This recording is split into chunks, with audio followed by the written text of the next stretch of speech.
now privately owned organizations that had to be saved by the people. Why? Simply because the government can no longer do anything about it, or they just simply can't afford it. So I'm going to go right into my point.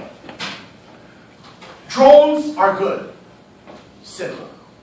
We can track and identify environmental problems in the US, like Jack was saying.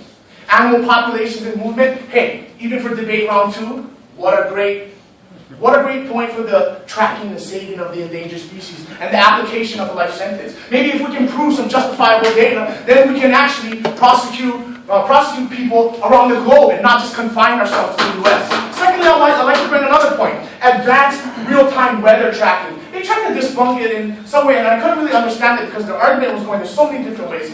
I am going to tell you what the direct positives would be to real-time weather tracking. So you currently have satellites, but think about the thousands of lives that could have been saved.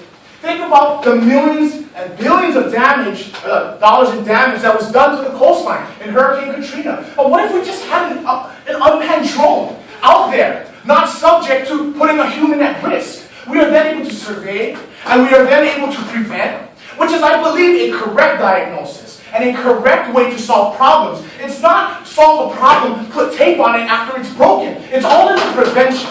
So I'm going to go right into my next point. Again, Benjamin Franklin.